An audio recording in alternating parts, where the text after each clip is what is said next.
ಓಂ ಜನ್ಮಾದ್ಯಸ್ಯ ಯತೋನ್ಮಯಾದಿತರತಶ್ಚಾರ್ಥೇಷ್ವಭಿಜ್ಞಸ್ವರಾಟ್ ತೇನೇ ಬ್ರಹ್ಮ ಹೃದಯ ಆದಿಕವಯೇ ಮುಹ್ಯಂತಿ ಯಂ ಸೂರಯಃ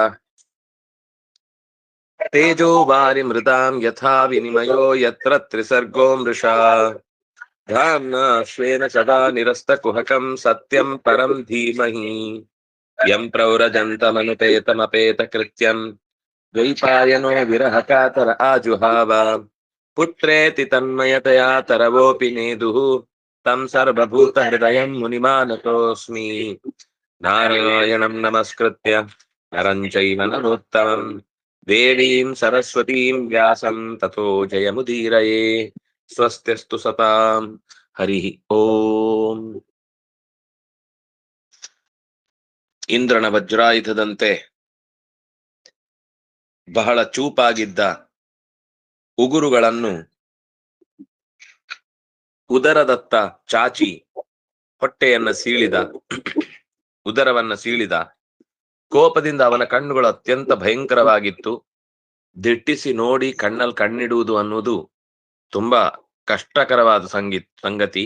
ಬಾಯಿಯ ಎರಡೂ ಭಾಗಗಳನ್ನ ತನ್ನ ನಾಲಿಗೆಯಿಂದ ಸವರಿಕೊಳ್ತಾ ಇದ್ದ. ಆ ಸವರಿಕೊಳ್ಳುವ ಸ್ಥಿತಿಯ ಹೊತ್ತಿನಲ್ಲಿ ಅಸೃಗ್ವಸಕ್ತಾರುಣ ಕೇಸರಾನನೋ ಯಥಾಂತ್ರ ಮಾಲೀ ದ್ವಿಪಹತ್ಯಯಾ ಹರಿ ನಖಾಂಕುರೋತ್ಪಾಟಿತ ಹೃತ್ಸರೋರುಹಂ ವಿಸೃಜ್ಯ ತಸ್ಯಾನುಚರಾನುದಾಯುಧಾನ್. ಹಿರಣ್ಯಕಶಿಪುವಿನ ಕರುಳನ್ನ ತೆಗೆದು ನೆತ್ತರು ಸುರಿಯುತ್ತಿರುವಾಗಲೇ ಅಸೃಗ್ವಸಾಸಕ್ತ ಅರುಣ ಕೇಸರಾನನಃ ಮಾಲೆಯನ್ನ ಕೊರಳಲ್ಲಿ ನೆತ್ತರಿನಿಂದ ಕೆಂಪಾಗಿ ತೊಯ್ದಿದ್ದ ಕರುಳನ್ನ ಹಾಕೊಳ್ಳುವಾಗ ಈ ಕೇಸರದಲ್ಲೆಲ್ಲ ನೆತ್ತರು ಅಲ್ಲಲ್ಲಿ ಅಂಟಿಕೊಂಡಿದೆ. ಹಾಕೊಳ್ಳುವಾಗ ಅದು ನೀವು ನೋಡ್ತೀರಿ, ಈ ಸಿಂಹ ಬೇಟೆಯಾಡುವಾಗ ಅದು ಬಾಯಿ ಹಾಕಿ ಹೊಟ್ಟೆಯನ್ನು ಸೀಳುವಾಗ ಮುಖ ಎಲ್ಲ ಕೆಂಪಾಗ್ಬಿಟ್ಟಿರುತ್ತೆ. ಹಾಗೆ ಅದರ ಮೀಸೆ, ಅದರ ಗಡ್ಡ ಅದೆಲ್ಲ ರಕ್ತದಿಂದ ತುಂಬಿಕೊಂಡು ಬಿಟ್ಟಿದೆ. ಕೊರಳಲ್ಲಿ ಆಂತ್ರಮಾಲ ಕರುಳ ಮಾಲೆಯನ್ನ ಹೊತ್ತಿದ್ದಾನೆ. ಆನೆಯನ್ನು ಕೊಂದ ಸಿಂಹದಂತೆ ಕಾಣಿಸ್ತಾ ಇದ್ದ. ದ್ವಿಪಹತ್ಯೆಯ ಹರಿಹಿ, ಹರಿ ಅಂದ್ರೆ ಸಿಂಹ ಅಂತ ಅರ್ಥ ಸಂಸ್ಕೃತದಲ್ಲಿ. ಹರಿ ಅಂದ್ರೆ ಸಿಂಹ, ಹರಿ ಅಂದ್ರೆ ಕಪಿ, ಹರಿ ಅಂದ್ರೆ ಇಂದ್ರ, ಹರಿ ಅಂದ್ರೆ ವಿಷ್ಣು. ಹರಿ ಅನ್ನೋದಕ್ಕೆ ಸುಮಾರು ಅರ್ಥ ಇದೆ. ಕನ್ನಡದಲ್ಲೂ ಸುಮಾರು ಅರ್ಥ ಇದೆ, ಇಂಗ್ಲಿಷಲ್ಲೂ ಹರಿ ಅಂತ ಅರ್ಥ ಇದೆ. ಸುಮಾರು ಶಬ್ದಕ್ಕೆ ಅರ್ಥ ಆಗುತ್ತೆ. ಆದ್ರೆ ಇಲ್ಲಿ ಯಥಾ ದ್ವಿಪಹತ್ಯೆಯ ಹರಿಹಿ, ದ್ವಿಪ ಅಂದ್ರೆ ಆನೆ, ಆನೆಯನ್ನ ಕೊಂದ ಸಿಂಹದಂತೆ ಮೋರೆಯೆಲ್ಲ ನೆತ್ತರು ಮಾಡಿಕೊಂಡು ಮೈ ಕೊರಳಲ್ಲೆಲ್ಲ ಮಾಲೆಯನ್ನು ತುಂಬಿಕೊಂಡು ನಿಂತಿದ್ದ. ಜೊತೆಗೆ ನಖಾಂಕುರೋತ್ಪಾಟಿತ ಹೃತ್ಸರೋರುಹಂ,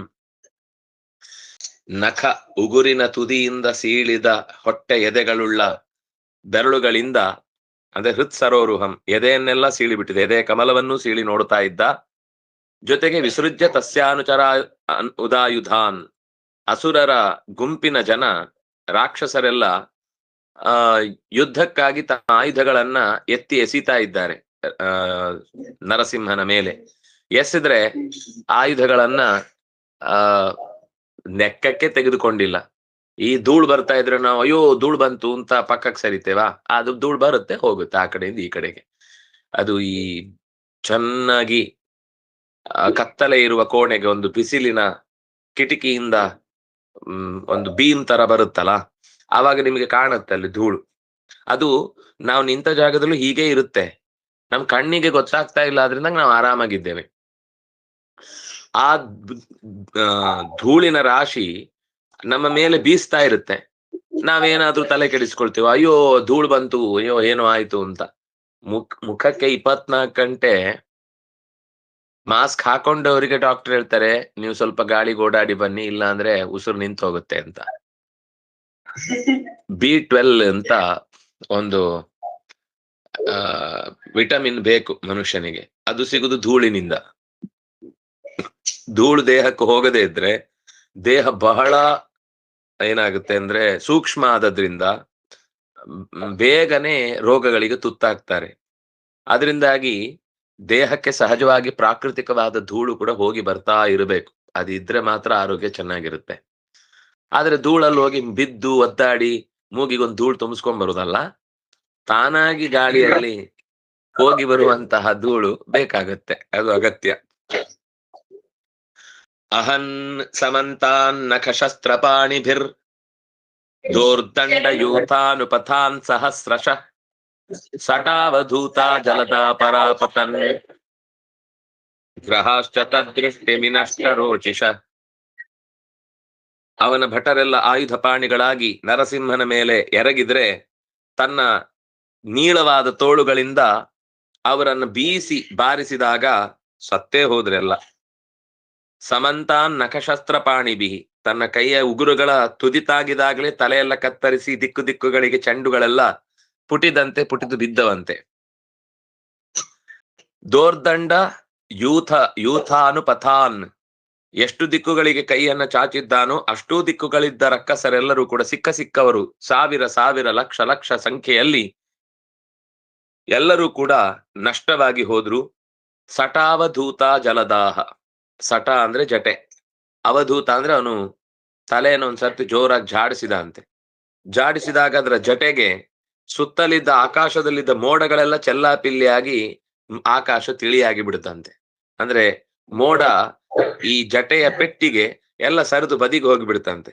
ಸಟಾವಧೂತ ಜಲದಾಹ, ಜಲದ ಅಂದ್ರೆ ಜಲಂ ದದಾತಿ ಇತಿ ಜಲದಹ, ಮೋಡಗಳು. ಪರಾಪತನ್, ದಿಕ್ಕುಗಳಿಗೆ ಮೂಲೆಗೆ ಹೋಗಿ ಬಿದ್ದುವಂತೆ, ಮೋಡಗಳು ಚದುರಿ ಹೋದವು. ಗ್ರಹಾಶ್ಚ, ಅಷ್ಟೇ ಅಲ್ಲ ಆಕಾಶದಲ್ಲಿದ್ದ ಗ್ರಹಗಳೆಲ್ಲ ತಮ್ಮ ಕಾಂತಿಯನ್ನ ಕಳ್ಕೊಂಡು ಇವನ ಕೂದಲಿನ ಕಿರಣಗಳ ಕಾಂತಿಯ ಮುಂದೆ ಅವುಗಳ ಕಾಂತಿ ಲೆಕ್ಕಕ್ಕೆ ಸಿಗ್ಲಿಲ್ಲ ಅಂತ. ಅಂದ್ರೆ ಅಷ್ಟು ಬೆಳಕಾಗಿ ಹಗಲಿನಂತಾಗೋಯ್ತು. ಸಂಜೆ ಹೊತ್ತು ಕೂಡ ಆ ಗ್ರಹಗಳು ಇನ್ನು ಬೆಳಕು ಚೆಲ್ಲಿ ತಾವು ಮಿಣಮಿಣ ಅಂತ ಮಿಂಚಿ ತಮ್ಮ ಇರುವಿಕೆಯನ್ನ ಲೋಕಕ್ಕೆ ತಿಳಿಸ ಹೊರಟವುಗಳು ಮಸುಕಾಗಿ ಕಾಣದಂತೆ ಮಾಯವಾದವು.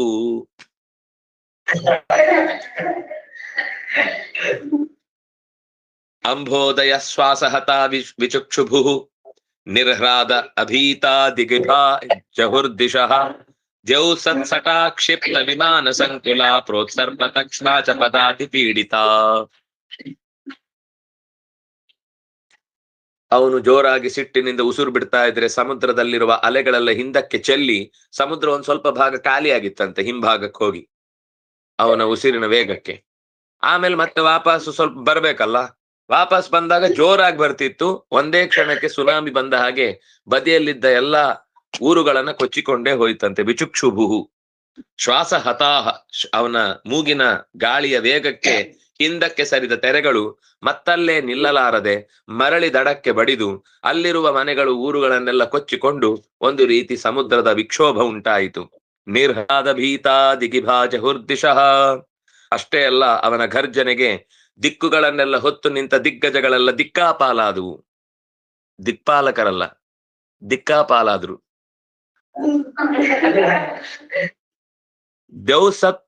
ದ್ಯೌಸ್ತತ್ ಸಟಾಕ್ಷಿಪ್ತ ವಿಮಾನ ಸಂಕುಲ, ಅಷ್ಟೇ ಅಲ್ಲ ಅವನ ತಲೆಯ ಕೇಸರಗಳು ಜೋರಾಗಿ ಬೀಸಿದ್ರಿಂದ ವಿಮಾನಗಳೆಲ್ಲ ಅವು ದಿಕ್ಕು ತಪ್ಪೋದ್ವಂತೆ. ಅವುಗಳ ದಿಕ್ಸೂಚಿಗಳೆಲ್ಲ ಈ ದಿಕ್ಕಲ್ಲಿ ಹೋಗ್ಬೇಕು ಅಂತ ಅನ್ನೋದೇ ಗೊತ್ತಾಗ್ಲಿಲ್ಲ, ಇನ್ಯಾವುದೋ ದಿಕ್ಕಿಗೆ ಹೊರಟೋಯ್ತಂತೆ. ಆದ್ರೆ ಯಾಕೆಂದ್ರೆ ಎಲ್ಲ ಚೇಂಜ್ ಆಗೋಯ್ತು ಆಕಾಶದ ಮಾರ್ಗ ರೂಪ ಎಲ್ಲ.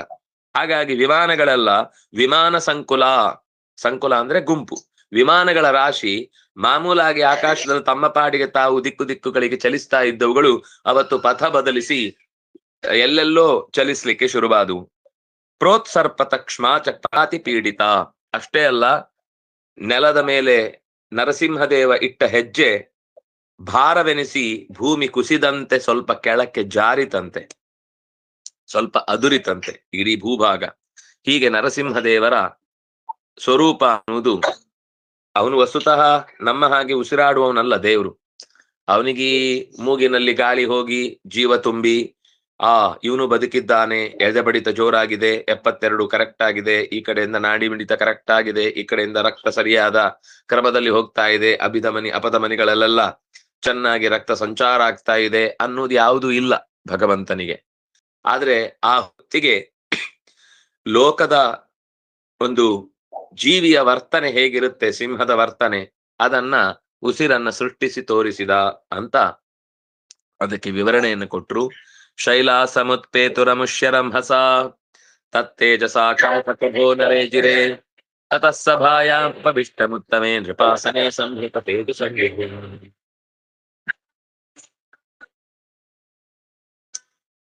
ದಿಕ್ಕು ಬಿದುಕ್ಕುಗಳತ್ತ ಕೈಚಾಚಿದ ಬೀಸಿದ ವೇಗಕ್ಕೆ ಶೈಲಾಹ ಸಮುತ್ಪೇತು, ಶೈಲಗಳೆಲ್ಲ ಹಾರಿ ಹೋದುವಂತೆ, ಪರ್ವತಗಳೆಲ್ಲ ಪತನಗೊಂಡವು, ದಿಕ್ಕು ದಿಕ್ಕುಗಳಿಗೆಲ್ಲ ರಂಹಸ ಅತ್ಯಂತ ವೇಗವಾಗಿ ಇವನ ಬೀಸುವ ಕೈಯ ಪೆಟ್ಟಿಗೆ ಪುಡಿಯಾಗಿ ಒಡೆದೇ ಹೋದವು. ತತ್ತೇಜಸಾಕಂ ಕಕುಬೋನ ರೇಜಿನೆ, ಆಕಾಶದಲ್ಲಿ ಸೂರ್ಯನು ಕೂಡ ಮಂಕಾದ, ನಕ್ಷತ್ರಗಳು ಮಾತ್ರ ಅಲ್ಲ, ಸಾಯಂಕಾಲದ ಸೂರ್ಯನು ಕೂಡ ಬಂದೇ ಇಲ್ಲ ಇವತ್ತು, ಸೂರ್ಯ ಯಾಕೋ ರೆಸ್ಟ್ ತಗೊಂಡ್ಬಿಟ್ಟಿದ್ದಾನೆ ಅಂತ ಅನ್ನುವ ಹಾಗೆ ಆ ಸಂಜೆಯ ಹೊತ್ತು ಸೂರ್ಯನ ಅಸ್ತಿತ್ವವೇ ಮರೆಯಾಗಿ ಹೋಯಿತು. ಆಕಾಶ ಪೂರ್ತಿ ಬೆಳಕಿನಿಂದ, ಇವನ ಬೆಳಕಿನಿಂದ ತುಂಬಿ ಹೋಗಿದ್ದು, ಆಕಾಶದಲ್ಲಿ ಸಹಜವಾಗಿ ಆಗೊಂದು ಸೂರ್ಯನ ಮುಳುಗುವಿಯ ಹೊತ್ತಿಗೆ ಒಂದು ಚಂದದ ಕಲರ್ ಬರುತ್ತೆ, ಕಂದು, ಕೇಸರಿ, ಕೆಂಪು ಎಲ್ಲ ಮಿಶ್ರವಾದ ಒಂದು ವಿಚಿತ್ರವಾದ ಕಲರ್. ಆ ಕಲರ್ ಅನ್ನು ನಾವು ಕಲ್ಪಿಸಿಕೊಳ್ಳುವುದು ಕಷ್ಟ. ಅಂಥ ಎಲ್ಲಾ ಬಣ್ಣಗಳು ಕೂಡ ಇವನ ತೇಜಸ್ಸಿನ ಮುಂದೆ ಮಂಕಾದವು. ಅವನ ಕೂದಲು ಅದಕ್ಕಿಂತ ಚಂದ ಕೆಂಪಿತ್ತು, ಅದಕ್ಕಿಂತ ಚಂದ ಕಂದಿತ್ತು, ಅದಕ್ಕಿಂತ ಚಂದ ಕೇಸರ ಇತ್ತು, ಅದಕ್ಕಿಂತ ಚಂದ ಚಿನ್ನದ ಬಣ್ಣ ಇತ್ತು. ಅಷ್ಟು ಚಂದ. ಆ ಚಂದದ ಕೇಸರದ ಮುಂದೆ ಉಳಿದದ್ದೆಲ್ಲ ಸರಸರ ಅಂತ ಸರಿದು ಹೋದವು. ತತಃಸಭಾಯಾಂ ಉಪವಿಷ್ಟ ಮುತ್ತಮೆ, ಅಷ್ಟು ಹೊತ್ತಿಗೆ ನರಸಿಂಹ ಆ ಸಭೆಯಲ್ಲಿ ಉತ್ತಮವಾದ ಸಿಂಹಾಸನದ ಮೇಲೆ ಕೂತಿದ್ದಾನೆ. ನೃಪಾಸನೆ ಸಂಭೃತ ತೇಜಸಂ, ಸಂಭೃತ ತೇಜಸ್ಸು, ಆ ಮುಖದಲ್ಲಿ ಕೋಪ ಇದ್ರೂ ಕೂಡ ಗಂಭೀರವಾದ ಒಂದು ಕಾಂತಿ ಇತ್ತು. ಅದರ ಜೊತೆಗೆ ಅಲಕ್ಷಿತ ದ್ವೈದರತ ಅತ್ಯಮರ್ಷಣಂ ಪ್ರಚಂಡ ವಕ್ರಂ ನಭಾಜ ಕಶ್ಚನ ನಿಶಾಮ್ಯಲೋಕತ್ರಯ ಮಸ್ತಕ ಜ್ವರಂ ಸಮಾಧಿ ದೈತ್ಯಂ ಹರಿಣಾಹತಂ ಮೃಧೆ ಪ್ರಹರ್ಷ ವೇಗೋತ್ಕಲಿತಾನನಾಮುಃ ಪ್ರಸೂನ ವರ್ಷೈರ್ವವೃಷು ಸುರಸ್ತ್ರಿಯಃ.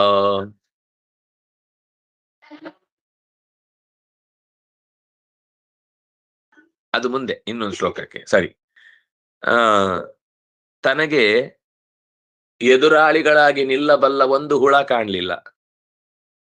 ರಾಕ್ಷಸರೆಲ್ಲ ವಿಲವಿಲ ಅಂತ ಒದ್ದಾಡಿ ಅಷ್ಟೊತ್ತಿಗೆ ಎಲ್ಲ ಈಗ ಎಲ್ಲ ಒಂಚೂರು ಸಮಸ್ಯೆ ಆಗಿದೆ, ಹೋಗಿ ಬರ್ತೇನೆ ಅಂತ ಹೋದವರು ವಾಪಸ್ ಬರ್ಲೇ ಇಲ್ಲ, ಪತ್ತೆ ಆಗಿಬಿಟ್ರು. ನರಸಿಂಹ ಹೇಳಿದ್ದಾನೆ, ನಾನು ಪತ್ತೆ ಆಗಿದ್ದೇನೆ, ನೀವ್ ಯಾಕೆ ನಾಪತ್ತೆ ಆದ್ರಿ ಅಂತ ಕೇಳ್ದ. ಹಾಗೆ ಲೋಕಕ್ಕೆ ದೊಡ್ಡ ತಲೆನೋವಿನಂತಿದ್ದ ಹಿರಣ್ಯಕಶಿಪುವಿನ ಕತೆ ಮುಗಿಯಿತು. ಯುದ್ಧದಲ್ಲಿ ಅವನನ್ನ ಕೊಂದದ್ದನ್ನ ಕಂಡು ಕೆಲವರೆಲ್ಲ ಹೆದರಿ ಓಡಿ ಹೋದ್ರು, ಇನ್ನು ಕೆಲವರೆಲ್ಲ ಸ್ವಲ್ಪ ಕೋಪ ಜಾಸ್ತಿ ಆಯ್ತು. ಅದು ಆವೇಶಕ್ಕೊಳಗಾದಾಗ ಸ್ವಲ್ಪ ಆಗತ್ತೆ. ಆದರೆ ಬಂದವರು ಯಾರು ಕೂಡ ಉಳಿಲಿಲ್ಲ, ಪ್ರಾಣ ಕಳ್ಕೊಂಡ್ರು. ದೇವತಾಸ್ತ್ರೀಯರು, ಸುರಸ್ತ್ರೀಯ ಪ್ರಸೂನವಶೈಹಿ ವೃಷು, ಸುರಸ್ತ್ರೀಯ ದೇವಲೋಕದ ಅಪ್ಸರೆಯರೆಲ್ಲ ಕೈ ತುಂಬ ಮಲ್ಲಿಗೆ, ಜಾಜಿ, ಸಂಪಿಗೆ ಮೊದಲಾದ ಹೂಗಳ ರಾಶಿಯನ್ನ ಕೈಯಲ್ಲಿ ಹಿಡಿದುಕೊಂಡು ನರಸಿಂಹನಿಗೆ ಮೇಲಿನಿಂದ ಬಿಡದೆ ಅಭಿಷೇಕ ಮಾಡಿದ್ರು. ತುಂಬಾ ಚಂದದ ಹೂಗಳಲ್ಲ, ಅಥವಾ ತುಂಡು ಪೀಸ್ ಪೀಸ್ ಮಾಡಿ ಅದು ಯಾವ ಹೂ ಅಂತಾನೆ ಗೊತ್ತಾಗದ ಹಾಗೆ ಚೂರು ಚೂರು ಮಾಡಿದ ಹೂಗಳಲ್ಲ, ಇಡೀ ಇಡೀ ಇರುವ ಪೂರ್ಣ ಪ್ರಮಾಣದ ಹೂಗಳನ್ನ ಭಗವಂತನಿಗೆ ಆ ತಲೆಯಿಂದ ವವರ್ಷು ಚೆನ್ನಾಗಿ ಹೂ ಮಳೆಗೈದರು. ತದಾ ವಿಮಾನಾವಲಿಭಿರ್ನಭಸ್ಥಲಂ ಸನಾಕಿನಾಂ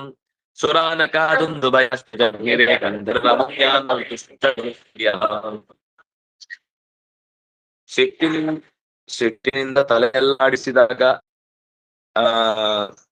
ದಾರಿ ಹೋಗಿದ್ದ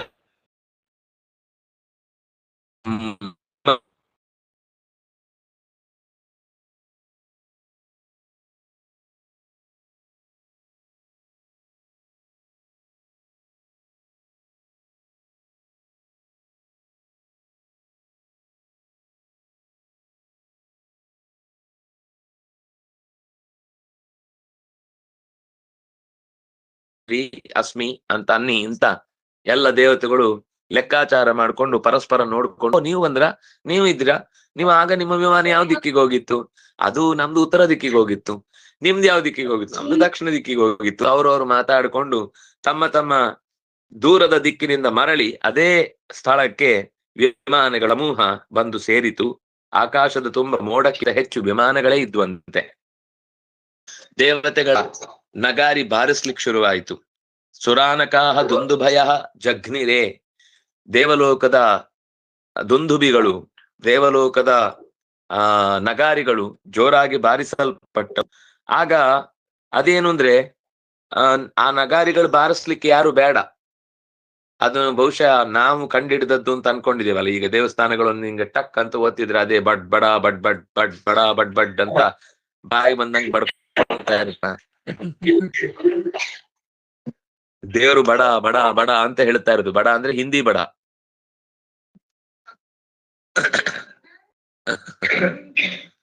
ಹೇಳ್ಕೊಂಡು ತಿರುಗ್ತಾ ಇರುತ್ತಲ್ಲ, ಅಲ್ಲೂ ಇದು ದೇವತೆಗಳೇ ಕಂಡಿಡಿದುದು ನೋಡಿ. ಅಲ್ಲಿ ಮಾತು ದುರಾನಕಾಹ ದುಂದುಭಯಶ್ಚ ತಾನಾಗಿಯೇ ಹೊರಟಂತೆ. ಯಾರು ಬಂದ್ ಬಡ್ಲಿಲ್ಲ. ಕರೆಂಟ್ ವ್ಯವಸ್ಥೆ ಬೇರೆ, ನಗರಿಗೆ ರಸ್ತೆ ಇತ್ತೇನೋ ಒಂದು. ಹಾಗೆ ಗಂಧರ್ವ ಮುಖ್ಯ, ಇನ್ನು ಗಂಧರ್ವರೆಲ್ಲ ಅದಕ್ಕೆ ಸರಿಯಾಗಿ ಜೋರಾಗಿ ಹಾಡಿದ್ರಂತೆ. ನನೃತುಹು ಜಗುಹು ಸ್ತ್ರೀಯ, ಇನ್ನು ಉಳಿದ ಅಪ್ಸರೆಯರೆಲ್ಲ ಸೊಂಟ ಬಳಕಿಸಿಕೊಂಡು ಚೆನ್ನಾಗಿ ನೃತ್ಯದ ಅನೇಕ ಪ್ರಭೇದಗಳನ್ನ ತೋರಿಸಿದ್ರಂತೆ, ನರ್ತನ ಮಾಡಿದ್ರು. ಅಂದ್ರೆ ದೇವರು ಬಂದಾಗ ನಮ್ಮ ದೇಹದ ಪ್ರತಿಯೊಂದು ಇಂದ್ರಿಯವನ್ನೂ ಅವನಿಗಾಗಿ ಸಮರ್ಪಿಸ್ಬೇಕು ಅನ್ನುವ ಎಚ್ಚರ ಅವರಿಗಿತ್ತು. ಆದ್ರಿಂದ ಆ ರೀತಿ ಕುಣಿದು ನಲಿದು ಹಾಡಿ ಕುಪ್ಪಳಿಸಿ ವಾದ್ಯ ಬಾರಿಸಿ, ಕೆಲವು ಊದಿ ಕೆಲವು ತಟ್ಟಿ, ವಾದ್ಯಗಳನ್ನ ಕೆಲವು ಊದ್ಬೇಕಾಗತ್ತೆ, ಕೆಲವು ತಟ್ಟಬೇಕಾಗತ್ತೆ, ಕೆಲವು ಬಾರಿಸ್ಬೇಕಾಗತ್ತೆ, ಕೆಲವು ಉಜ್ಜಬೇಕಾಗತ್ತೆ. ಈ ಇಂಥದ್ದೆಲ್ಲ ಉಜ್ಜುದಲ್ವಾ, ಇನ್ನು ಉಳಿದಿದ್ದೆಲ್ಲ ಮೀಟುದಲ್ವಾ, ಇನ್ನು ಕೆಲವೆಲ್ಲ ನುಡ್ಸುದಲ್ವಾ, ಇನ್ನು ಕೆಲವು ಬಾರಿಸುದಲ್ವಾ.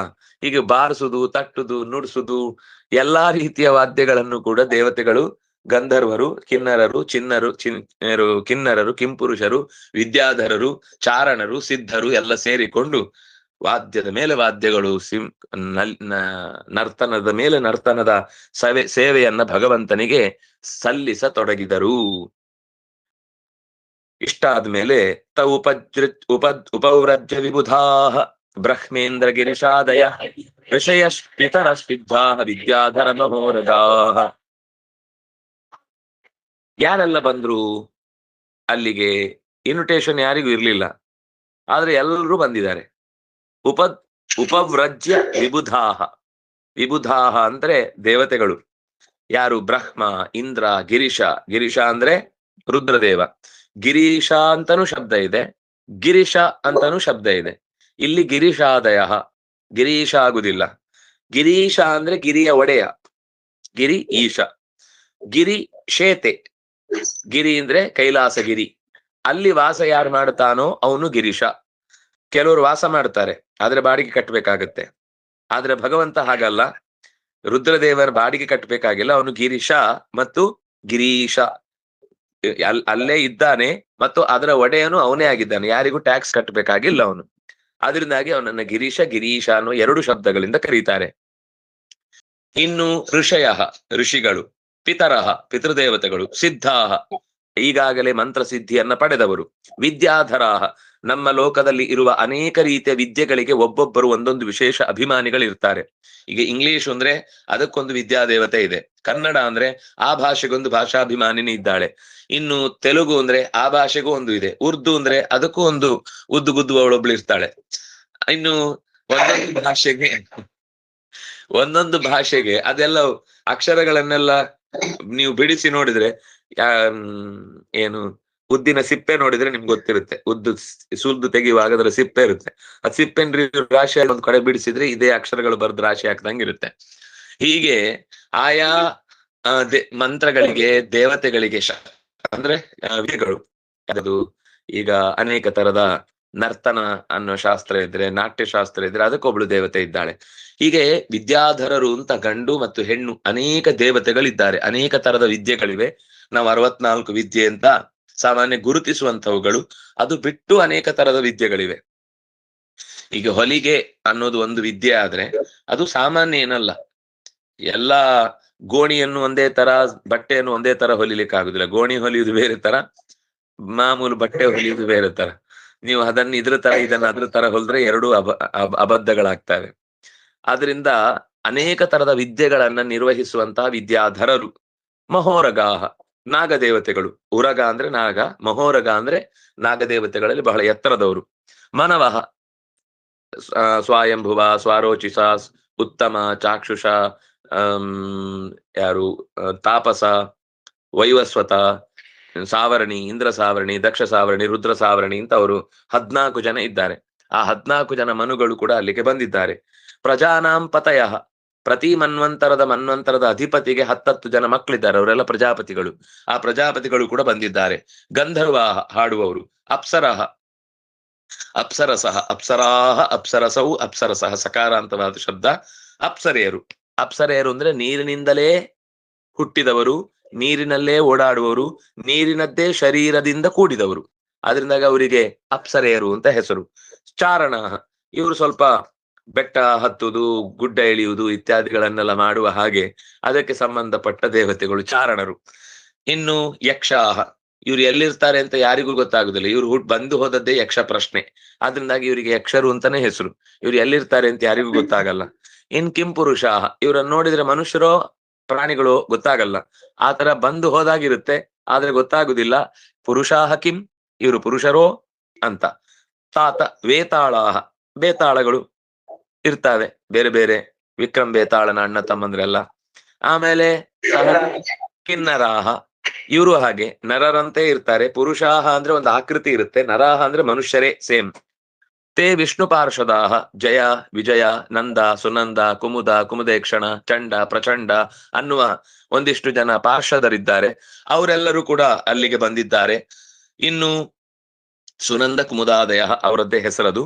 ಮೂರ್ಧ್ನಿ ಬದ್ಧಾಂಜಲಿ ಪುಟಾಹ, ಎಲ್ಲರೂ 2 ಕೈಗಳನ್ನ ಬದ್ಧಾಂಜಲಿ ಪುಟಾಹ, 2 ಕೈಗಳನ್ನ ಶಿರಸಿ ತಲೆಯ ಮೇಲೆ ಇರಿಸಿದ. ಮೂರ್ಧ್ನಿ, ಮೂರ್ಧ್ನಿ ಅಂದ್ರೆ ನೆತ್ತಿಯ ಮೇಲೆ, ನೆತ್ತಿಯ ಮೇಲ್ಭಾಗಕ್ಕೆ ಕೈಯನ್ನ ಇರಿಸಿ ಆ ತೀವ್ರ ತೇಜಸಂ ಆಸೀನಂ, ತೀವ್ರವಾದ ತೇಜಸ್ಸಿನಿಂದ ಕೂಡಿದ ಸಿಂಹಾಸನದ ಮೇಲೆ ಕೂತಿರುವ ನರಶಾರ್ದೂಲಂ.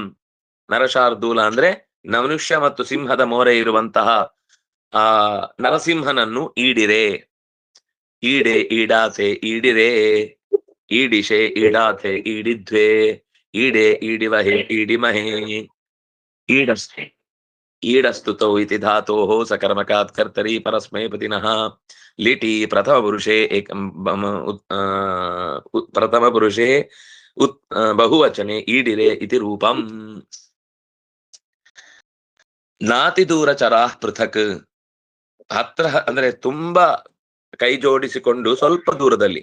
ನ ಅತಿ ದೂರ, ಅತಿ ದೂರ ಅಂದ್ರೆ ಅತಿ ದೂರ ತುಂಬಾ ಇಲ್ಲ, ತುಂಬಾ ಹತ್ರವೂ ಬರ್ಲಿಲ್ಲ.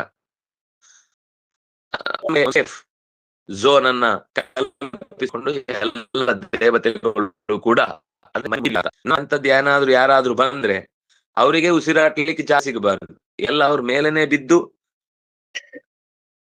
ಅವ್ರಿಗೆ ಪಕ್ಕಕ್ಕೆ ಹೋಗಿ ಅಂತ ಅಂದ್ರು ನಾವು ಅವರನ್ನ ಕೈ ಬಿಟ್ಟುಕೊಡಲ್ಲ.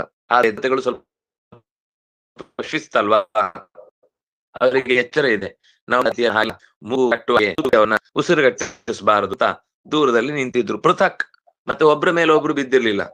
ದೂರದಲ್ಲಿದ್ದಾರೆ ಅವ್ರು ಮಾತ್ರ ಮುದ್ದೆ ಇರುವೆಗಳ ರಾಶಿ ಬಿದ್ದ ಹಾಗೆ ಬಿದ್ದಿರ್ಲಿಲ್ಲ. ಪೃಥಕ್ ಪೃಥಕ್, ಪ್ರತ್ಯೇಕವಾಗಿ ದೂರದಲ್ಲಿ ಎಲ್ಲ ಶಿಸ್ತುಬದ್ಧವಾಗಿ ಎಲ್ಲರೂ ಸಾಲಾಗಿ ಬನ್ನಿ ಅಂದ್ರೆ ಸಾಲಾಗೆ ಬರ್ತಿದ್ರು. ನಾವು ಸಾಲಿರುತ್ತೆ, ನಾವೆಲ್ಲಿ ನಿಂತಿದ್ವು ಅದೇ ಸಾಲು, ಪ್ರತಿಯೊಬ್ರು ಹಾಗೆ ಹೇಳುದು ನಾವು ನಿಂತದ್ದೇ ಸಾಲು ಅಂತ. ಹಾಗೆ ರಾಶಿ ಬೀಳಲಿಲ್ಲ. ಪೃಥಕ್ ಪ್ರತ್ಯೇಕವಾಗಿ ಶಿಸ್ತನ್ನ ಕಾಪಾಡಿಕೊಂಡ್ರು. ಸ್ತೋತ್ರ ಮಾಡಿದ್ರು ಅಂತ ಹೇಳಿದ್ರು. ಸ್ತೋತ್ರ ಮಾಡಿದ್ದು ಒಬ್ಬೊಬ್ರು ಏನೇನ್ ಸ್ತೋತ್ರ ಮಾಡಿದ್ರು ಅನ್ನೋದನ್ನ ಹೇಳುತ್ತಾರೆ. ಬ್ರಹ್ಮೋವಾಚ, ಮೊದಲು ಸೀನಿಯರ್ ಮೋಸ್ಟ್ ಅಲ್ವಾ ಅವನು, ಅವನಿಗೆ ಫಸ್ಟ್ ಪ್ರಿಫರೆನ್ಸ್. ದೊಡ್ಡವ್ರು ಯಾವಾಗ್ಲೂ ಮೊದ್ಲು ಬಂದು ಗುರುಗಳಿಗೆ ದಕ್ಷಿಣೆ ಕಾಣಿಕೆ ಎಲ್ಲ ಕೊಡುದಲ್ವಾ. ನಾವ್ಯಾರು ನೀವೆಲ್ಲ ಆಮೇಲೆ ಬನ್ನಿ, ಮಕ್ಕಳೆಲ್ಲ ಆಮೇಲೆ ಬನ್ನಿ, ಯಾರು ದೊಡ್ಡವರು ಅವ್ರು ಮೊದ್ಲು ಬನ್ನಿ ಅಂತ ಹೇಳುದಲ್ವಾ. ಹಾಗೆ ಅದು ಈ ಸೀನಿಯಾರಿಟಿ ವ್ಯವಸ್ಥೆ ದೇವತೆಗಳು ಕೂಡ ಶಿಸ್ತಿನಿಂದ ಕಾಪಾಡುವುದೇ. ಚತುರ್ಮುಖ ಎಲ್ಲರ ಅಜ್ಜ, ಅವನು ಸೃಷ್ಟಿ ಮಾಡಿದವನು ಹೌದು, ಜೊತೆಗೆ 4 ತಲೆ ಬೇರೆ ಇದೆ, ಆದ್ರಿಂದ ಅವನು ಮೊದ್ಲು ಬಂದ. ನತೋಸ್ಮ್ಯನಂತಾಯ ದುರಂತ ಶಕ್ತಯೇ ವಿಚಿತ್ರ ವೀರ್ಯಾಯ ಪವಿತ್ರ ಕರ್ಮಣೆ ವಿಶ್ವಸ್ಯ ಸರ್ಗ ಸ್ಥಿತಿ ಸಂಯಮಾನ್ ಗುಣೈ ಸ್ವಲೀಲಯಾ ಸಂದತೆ ವ್ಯಯಾತ್ಮನೇ.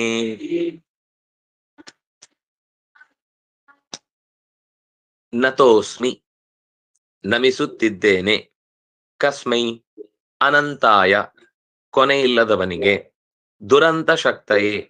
ನಾವು ಕನ್ನಡದಲ್ಲಿ ದುರಂತ ಅಂತ ಹೇಳುದು ಏನೋ ಕೆಟ್ಟದಾದ್ರೆ, ಸಂಸ್ಕೃತದಲ್ಲಿ ದುರಂತ ಅನ್ನೋ ಶಬ್ದಕ್ಕೆ ಕೆಟ್ಟದ್ದು ಅಂತ ಅರ್ಥ ಇಲ್ಲ. ಅನಂತ ಅನ್ನೋ ಶಬ್ದಕ್ಕೆ ಏನ್ ಅರ್ಥವೋ ದುರಂತ ಅನ್ನೋ ಶಬ್ದಕ್ಕೂ ಅದೇ ಅರ್ಥ.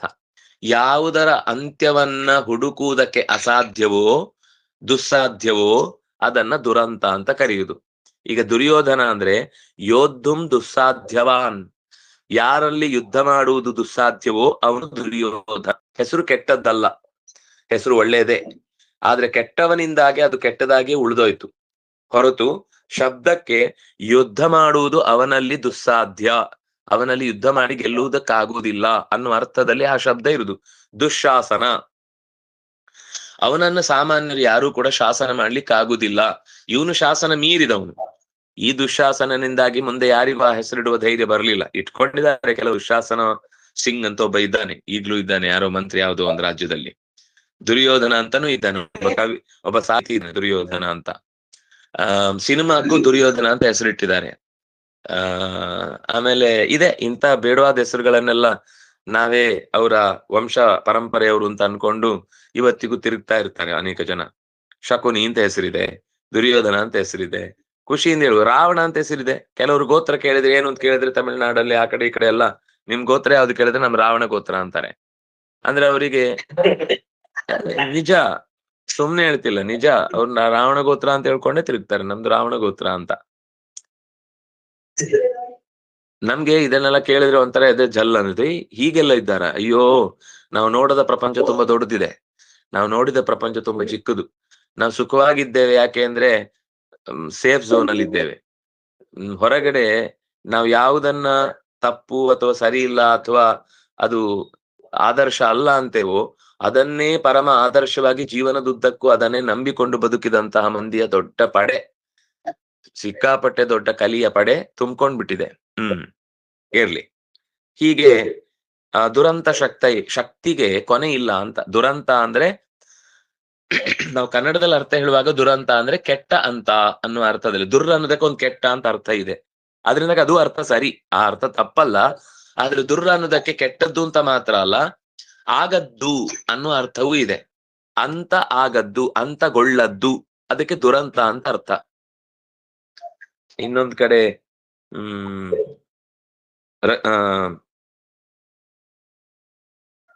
ಅವೈಹಿ ದೂತಮಾಗತಂ ದುರಂತ ವಿಕ್ರಮಸ್ಯಮಾನ್. ಹನುಮಂತ ಇವನು ರಾವಣ ಪ್ರಶ್ನೆ ಕೇಳಿದಾಗ ಯಾರು ನೀನು ಅಂತ ಕೇಳಿದ, ಅವನು ಹೇಳ ಅವೈಹಿ ದೂತಮಾಗತಂ, ದೂತ ಬಂದಿದ್ದಾನೆ ಅಂತ ತಿಳಿ. ಯಾರ ದೂತ? ದುರಂತ ವಿಕ್ರಮಸ್ಯ, ಯಾರ ವಿಕ್ರಮಕ್ಕೆ ಅಂತ್ಯವೇ ಇಲ್ಲವೋ ಅಂತ ರಾಮಚಂದ್ರನ ದೂತ ಬಂದಿದ್ದೇನೆ. ನಾನು ಯಾರು ಅಂದ್ರೆ ನಾನು Hanumantha, MA PhD PhD MMSS ಯಾವುದು ಹೇಳಿಲ್ಲ, ನಾನು ದುರಂತ ವಿಕ್ರಮನದಂತಹ ರಾಮಚಂದ್ರನ ದೂತ ಇದ್ದೇನೆ. ದಾಸೋಹಂ ಕೋಸಲೇಂದ್ರಸ್ಯ ಅಂತ ತನ್ನ ಪರಿಚಯವನ್ನು ಹೇಳಿಕೊಂಡದ್ದವನು. ಅಲ್ಲಿ ಹೇಳುವಾಗ ದುರಂತ ವಿಕ್ರಮ ಅಂತ ರಾಮಚಂದ್ರನನ್ನ ಹನುಮಂತ ಕರೀತಾನೆ. ಆದ್ರಿಂದಾಗಿ ದುರಂತ ಅನ್ನುವ ಶಬ್ದ ಕೊನೆಗೊಳ್ಳದ್ದು ಅಂತ ಅರ್ಥ. ಅವನ ಶಕ್ತಿಗೆ ಕೊನೆ ಇಲ್ಲ. ಇದು ನರಸಿಂಹನನ್ನೇ ಮುಂದಿಟ್ಟುಕೊಂಡು ಸ್ತೋತ್ರ ಮಾಡ್ತಾನೆ. ಗಮನಿಸಿ, ವಿಚಿತ್ರ ವೀರ್ಯಾಯ ಪವಿತ್ರ ಕರ್ಮಣೆ. ಅವನ ವೀರ್ಯ ಅಂದ್ರೆ ತಾಕತ್ತು, ಅದು ವಿಚಿತ್ರ. ವಿಚಿತ್ರ ಅಂದ್ರೆ ಲೋಕದಲ್ಲಿ ನಮ್ಗೆ ವಿಚಿತ್ರ ಅಂದ್ರೆ ಅಬ್ನಾರ್ಮಲ್ ಅಂತ ಅರ್ಥದಲ್ಲಿ ನಾವು ಹೇಳ್ತೇವೆ ವಿಚಿತ್ರ ಅನ್ನುವ ಶಬ್ದವನ್ನ. ಶಾಸ್ತ್ರದಲ್ಲಿ ವಿಚಿತ್ರ ಅನ್ನುವ ಶಬ್ದಕ್ಕರ್ಥ ಅಚ್ಚರಿಯಲ್ಲಿ ಅತ್ಯಂತ ದೊಡ್ಡದು ಅಂತ ಅರ್ಥ. ಚಿತ್ರ ಅಂದ್ರೆ ಅಚ್ಚರಿ, ವಿಚಿತ್ರ ಅಂದ್ರೆ ವಿವಿಧ ರೀತಿಯ ಅಚ್ಚರಿಯನ್ನ ಒಳಗೊಂಡದ್ದು ಅಂತ ಅರ್ಥ. ವಿವಿಧ ರೀತಿಯ ಅಚ್ಚರಿಗಳನ್ನ ಒಳಗೊಂಡ ಸಾಮರ್ಥ್ಯವುಳ್ಳ ಪವಿತ್ರ ಕರ್ಮಣೆ. ಅವನೇನ್ರಿ ಮೈ ಮೇಲೆ ಎಲ್ಲ ಕರುಳನ್ನ ಕೊರಳಿಗೆ ಹಾಕಿಕೊಂಡು ನೆತ್ತರನ್ನೆಲ್ಲ ಮೈಗೆ ಪೂಸಿಕೊಂಡು ಎಷ್ಟು ಅಶುದ್ಧವಾದ ಕ್ರಿಯೆಗಳನ್ನ ಮಾಡ್ತಾ ಇದ್ದಾನೆ ಅಂತ ನಾವ್ ಅನ್ಕೊಂಡ್ರೆ ಬ್ರಹ್ಮದೇವರು ಹೇಳ್ತಾರೆ ಇದು ಪವಿತ್ರ ಕರ್ಮ. ಡಾಕ್ಟ್ರು ಆಪರೇಷನ್ ಮಾಡುವಾಗ ಅಯ್ಯೋ ಗಲೀಜು ಅಂತ ಅನ್ಕೊಂಡು ಆ ಆಪರೇಷನ್ ಮಾಡದೆ ಬಿಟ್ರೆ ಏನಾಗುತ್ತೆ? ಹಾಗೆ ಇವನು ಜಗತ್ತಿಗೆ ಒಂದು ದೊಡ್ಡ ಕಳಂಕ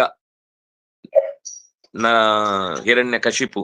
ಆದ್ರಿಂದಾಗ ಅವನನ್ನ ಆಪರೇಷನ್ ಮಾಡಿ ದೇಶದಿಂದಲೇ ಓಡಿಸಿಬಿಟ್ಟ, ದೇಹದಿಂದಲೇ ಹೊರಗೆ ತಂದಿಟ್ಟ. ವಿಶ್ವಸ್ಯ ಸರ್ಗ ಸ್ಥಿತಿ ಸಂಯಮಾನ್. ಇದು ಯಾರು ಹೇಳ್ತಾ ಇರೋದು ಹೇಳಿ? ಸೃಷ್ಟಿಕರ್ತನಾದ ಚತುರ್ಮುಖ ಹೇಳ್ತಾನೆ, ನಾನಲ್ಲ ಸೃಷ್ಟಿ ಮಾಡುದು, ನೀನೇ ಸೃಷ್ಟಿ ಮಾಡುದು ಅಂತಾನೆ. ವಿಶ್ವಸ್ಯ ಸರ್ಗ ಸ್ಥಿತಿ ಸಂಯಮಾನ್. ಈ ಜಗತ್ತಿನ ನಿಜವಾದ ಸ್ಥಿತಿ, ಸೃಷ್ಟಿ ಮತ್ತು ಪ್ರಳಯ, ಈ ಮೂರನ್ನು ಕೂಡ ಸ್ವಲೀಲೆಯ ಸಂದಧತೆ, ನೀನೇ ಲೀಲೆಯಿಂದ ಮಾಡ್ತಾ ಇದ್ದಿ. ನಾನ್ ಈ ಜಗತ್ತಿನ ಸೃಷ್ಟಿ ಮಾಡೋನಲ್ಲ, ನೀನ್ ನನ್ನ ಹತ್ರ ನಿಂತು ಮಾಡಿಸ್ತಿ, ಆದ್ರಿಂದಾಗಿ ಕ್ರೆಡಿಟ್ ನನಗೆ ಸಿಕ್ಕಿಬಿಟ್ಟಿದೆ. ಆದ್ರೆ ನಿಜವಾಗಿ ಅದರ ಒಳ ಮರ್ಮ ಯಾವುದು ಅಂದ್ರೆ ಅದು ನೀನು ನಿಂತು ಮಾಡ್ತಾ ಇರುವಂತದ್ದು. ಸ್ವಲೀಲಯ, ನಿನ್ನ ಸಹಜವಾದ ಲೀಲೆಯಿಂದ.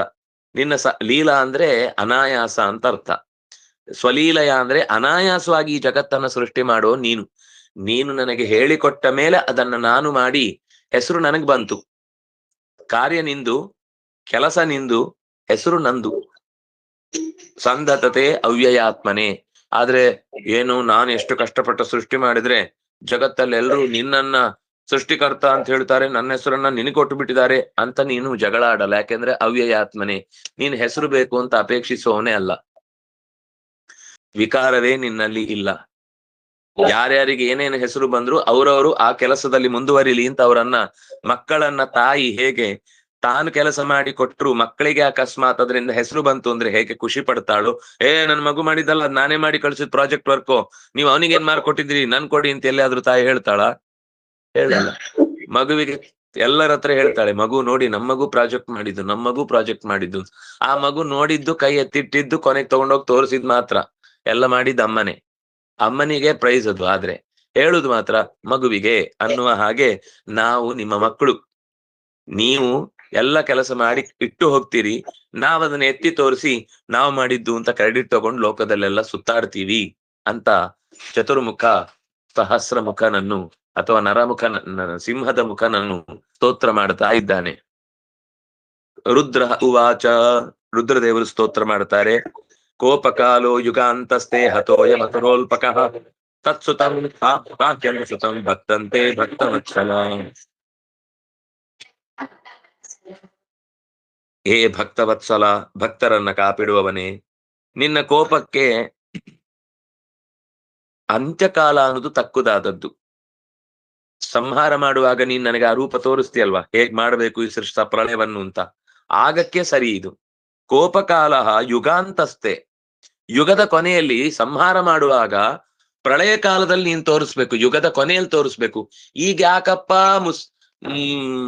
ಮೋರೆಯನ್ನ ದಪ್ಪ ಮಾಡಿಕೊಂಡು ಸಿಟ್ಟಿನಿಂದ ಎಲ್ಲರನ್ನ ಸುಟ್ಟು ಬಿಡುವಂತೆ ಕೆಂಗಣ್ಣಿನಿಂದ ಕೆಕ್ಕರಿಸಿ ನೋಡ್ತಾ ಇದ್ಯಪ್ಪ? ಸ್ವಲ್ಪ ತಗ್ಗಿಸು ನಿನ್ನ ಕೋಪವನ್ನ. ಹತೋಯಂ ಅಸುರೋಲ್ಪಕ, ಸತ್ತಾಯ್ತಲ್ವಾ, ಕೋಪ ಬಂತು. ರಾಕ್ಷಸನನ್ನು ಕೊಲ್ಲುವಾಗ ಯಾರು ನಗನಗುತ್ತಾ ಕೊಲ್ಲಿಕ್ಕಾಗುತ್ತಿಲ್ಲ, ಅದು ಹುಚ್ಚ ಅಂತಾರೆ. ಕೊಲ್ಲುವಾಗ ಸಿಟ್ಟಿರ್ಲೇಬೇಕು. ಸಿಟ್ಟಿದೆ ಅಂತಾದಾಗ ಮುಗೀತಲ್ಲ. ಅಯಂ ಅಸುರ ಅಲ್ಪಕಃ, ಸಣ್ಣ ಹುಳ ಇವನು, ನಿನಗೆ ಲೆಕ್ಕವೇ ಅಲ್ಲ ಇವನು. ಅಯಂ ಅಲ್ಪಕಃ ಅಸುರ ಹತಃ, ಈ ಅಸುರ ಸತ್ತಾಯ್ತು. ತತ್ಸುತಂ ಪಾಹಿ, ಅವನ ಮಗನಾದಂತಹ ಪ್ರಹ್ಲಾದನನ್ನ ಕಾಪಾಡು. ಅನುಸತಂ ಭಕ್ತಂ, ನಿನ್ನನ್ನ ಶ್ರದ್ಧೆಯಿಂದ ಅನುಸರಿಸಿದ ಭಕ್ತ ಅವನು. ಅದರಿಂದಾಗಿ ನೀನು ಅವನನ್ನ ಕಾಪಾಡಬೇಕು. ಅವನ ತಂದೆಯನ್ನ ಕೊಂದಾಯ್ತು, ಅವನಿಗೀಗ ಅಪ್ಪ ಇಲ್ಲ, ಅಪ್ಪ ಅಮ್ಮ ನನಗೆ ಯಾರು ಇಲ್ಲ ಅಂತ ಅವನೇನು ಹೇಳಿಲ್ಲ. ಆದ್ರೆ ನಮ್ಗೆ ಹಾಗೆ ಅನ್ನಿಸ್ತಿದೆ, ಅವನಿಗಿನ್ನ ಅಪ್ಪ ಇಲ್ಲ. ನೀನೇ ಅವನಿಗೆ ಅಪ್ಪನಾಗಿ ಅವನನ್ನ ಪ್ರೀತಿಯಿಂದ ಕಾಪಾಡಬೇಕು. ಸ್ತೋತ್ರ ಆಯ್ತು. ಇಂದ್ರ ಉವಾಚ, ಇಂದ್ರ ಮುಂದೆ ಸ್ತೋತ್ರ ಮಾಡ್ತಾನೆ. ಏನ್ ಸ್ತೋತ್ರ ಮಾಡ್ತಾನೆ ಅಂತ ಇನ್ನು ಎಲ್ರದ್ದಿದೆ, ಒಂದ್ ಸ್ತೋತ್ರ ದೊಡ್ಡ ಪಟ್ಟಿ ಇದೆ. ಯಾರೆಲ್ಲ ಹೆಸರು ಹೇಳಿದ್ರು ಮೇಲೆ, ವಿಭುಧ, ಬ್ರಹ್ಮ, ಇಂದ್ರ, ರುದ್ರ, ಋಷಿ, ಪಿತೃ, ಸಿದ್ಧ, ಸಾಧ್ಯ, ವಿದ್ಯಾಧರರು, ಅಪ್ಸರೆಯರು, ಗಂಧರ್ವರು ಎಲ್ರು ಸ್ತೋತ್ರ ಮಾಡ್ತಾರೆ. ಒಂದ್ ದೊಡ್ಡ ಟೆಕ್ಸ್ಟ್ ಇದೆ ಮುಂದೆ. ಅದನ್ನ ನೋಡ್ತಾ ನೋಡ್ತಾ ಎಷ್ಟಾಗುತ್ತೋ ಅಷ್ಟು ನೋಡ್ಕೊಂಡು ಹೋಗೋಣ. ನಾಳೆ ಮುಂದಿನ ಇಂದ್ರನ ಸ್ತೋತ್ರದೊಂದಿಗೆ ಪಾಠವನ್ನ ಆರಂಭಿಸೋಣ. ಇವತ್ತಿನ ಚಿಂತನೆ ಇಲ್ಲಿಗೆ ಮುಕ್ತಾಯ ಮಾಡೋಣ. ಕಾಯೇನ ವಾಚ